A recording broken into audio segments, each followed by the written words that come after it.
കേരള വൈകല്യ association കരുനാഗപ്പള്ളിയിൽ Christmas സംഗമം നടത്തി. ഓച്ചിറ ബ്ലോക്ക് പഞ്ചായത്ത് മുൻ പ്രസിഡന്റ് നജീം മണ്ണിൽ ഉദ്ഘാടനം ചെയ്തു. സംഘടന എല്ലാവർക്കും ആവശ്യം, എല്ലാ ആൾക്കാർക്കും ഇപ്പോൾ സംഘടനയുണ്ട്, എല്ലാ തരം തൊഴിലാളികൾക്കും സംഘടനയുണ്ട്. പക്ഷേ നമ്മൾ ഈ പറയപ്പെടുന്ന അംഗപരിമിതർക്ക് അല്ലെങ്കിൽ ഭിന്നശേഷിക്കാർക്ക് അവരെ അർഹിക്കുന്ന രീതിയിലുള്ള ഒരു പരിഗണന സർക്കാരോ ത്രിതല പഞ്ചായത്തോ നൽകുന്നില്ല എന്നുള്ളതാണ് അതിൻ്റെ വസ്തുത. കേരള വൈകല്യ അസോസിയേഷൻ സംസ്ഥാന പ്രസിഡന്റ് അരിനല്ലൂർ ജോസിന്റെ അധ്യക്ഷതയിലാണ് ക്രിസ്മസ് സംഗമം നടന്നത്.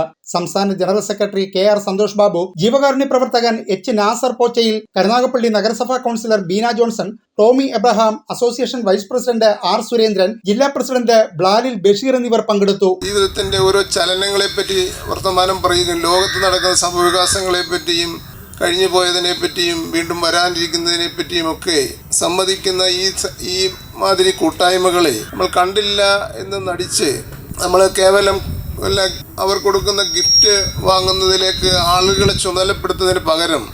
News bureau, Karunagappally.